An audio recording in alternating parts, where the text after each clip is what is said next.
Bueno, vamos a finalizar con La lengua de las mariposas, con los cuentos relacionados con la película.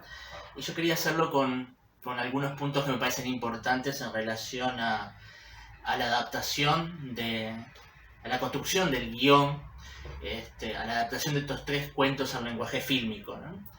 Eh, cuando, cuando se pasa un libro, ¿tá?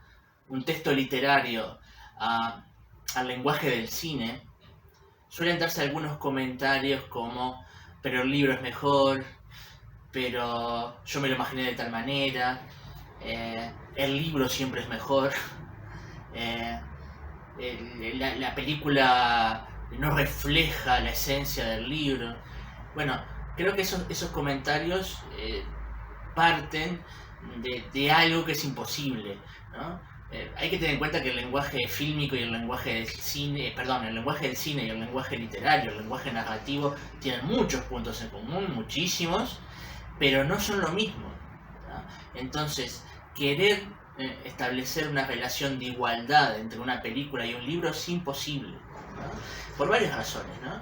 Eh, Les va a llegar un punteo en el mail donde yo enumero algunas, ¿no? Yo les digo, bueno, hay varias variables que hay que tener en cuenta a la hora de entender las diferencias entre un libro y una película. Bueno, en el libro hay un narrador que hace mucho trabajo, que nos cuenta un montón de cosas, nos da un montón de información sobre qué piensan los personajes, qué sienten, cómo son determinadas cosas, qué ocurrió en el pasado, y que ese narrador muchas veces o generalmente no está en el cine. A veces se pone una voz en off, es cierto, pero la elección de poner una voz en off en una película es una elección estética que tiene sus riesgos y que puede arruinar una película o llevarla muy bien, ¿no? O aportar muy bien a la realización de la historia. Pero es una elección que no siempre se hace porque básicamente en una película el narrador es la cámara y el montaje que hace el director de esas escenas que se han filmado, ¿no? Nosotros vemos a través de la cámara.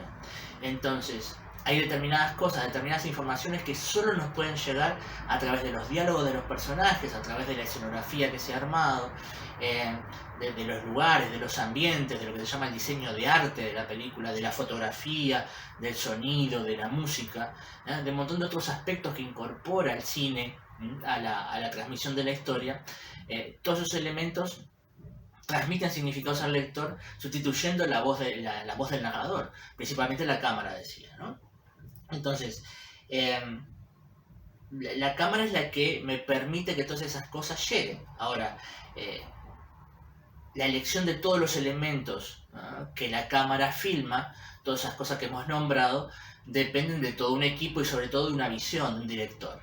Y así como cuando uno lee un libro y compara la lectura, la interpretación, ¿no?, cómo se ha imaginado los personajes y determinadas cosas lo compara con otro lector, qué sensaciones, qué opiniones, qué reflexiones le ha merecido otro lector, y hay discrepancias, bueno, lo mismo pasa con el director. El director hace su particular lectura del libro y transmite esa visión, que no va a ser igual a la mía ni la de otro lector, ¿no? Que va a tener muchos puntos diferentes. Entonces, hay dos lenguajes bien marcadamente distintos, hay un narrador en el cuento, en la literatura, en la narración que no está en el cine. La cámara y el montaje hacen de narrador, pero hay un montón de aspectos más que nos transmiten significados. El tiempo es un aspecto importante. Cuando quiero adaptar una novela, la extensión de la novela puede ser un elemento a tener en cuenta, o es un elemento a tener en cuenta a la hora de la filmación, porque si es una novela muy extensa, bueno, voy a tener que cortar. Yo tengo determinada duración para una película que no puedo exceder, que ahora en estos tiempos donde las series han vuelto o están muy de moda, quizás las series sean más propicias para adaptar determinado libro por una cuestión de tiempo. Entonces ahí el tiempo muchas veces me implica recortar cosas, seleccionar cosas del libro. Y también puede jugar al revés, ¿no? Como en este caso, porque el cuento de La lengua de las mariposas es un cuento muy breve para que sea un largometraje. Entonces eso condicionó que se incorporaran algunas cosas que no estaban en ese cuento. En especial, bueno, dos cuentos más, y ese surcido que se hizo entre tres cuentos para generar la película. Y entonces ahí están nombradas, creo, algunos de los aspectos, debe haber muchos más, que condicionan las diferencias entre película y libro, ¿no? En particular, en este caso, en La lengua de las mariposas, bueno, como dijimos, la película está estructurada, o se escribió, se adaptó un guión, se construyó un guión basado en 3 cuentos. 3 cuentos que estaban desconectados entre sí. Hay una película de Almodóvar que se llama Julieta, donde el director español adapta 3 cuentos de Alice Munro, de la escritora canadiense. Pero a diferencia de esta película, los 3 cuentos tienen al mismo personaje como centro y sigue la historia del mismo personaje. Esos 3 cuentos funcionan como capítulos de una novela corta. Acá no, son 3 cuentos bien diferenciados, con personajes distintos, con situaciones distintas, hasta con años distintos, ¿no? Recuerden que el cuento original de La lengua de las mariposas ocurre en el 36, Un saxofón en la niebla en el año 49, creo, en los años 40 seguros, terminando la década del 40, y Carmilla no tenemos una ubicación temporal precisa. Entonces, ahí hay 3 cuentos que había que surcir, que se seleccionaron para completar, por un lado, la longitud de tiempo, ¿no? El espacio de tiempo de una película estándar. Pero no solo por eso.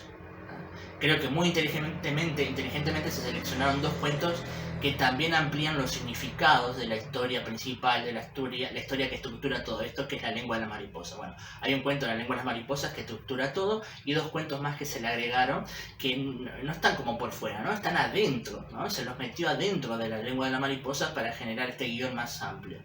Decía, no solo por una cuestión de tiempo, eso sería un tema menor, sino porque me parece que pintan un panorama mayor de la sociedad de la época, del momento de la España del 36, previo a la Guerra Civil Española, ¿no? O de inicio ahí de la Guerra Civil Española.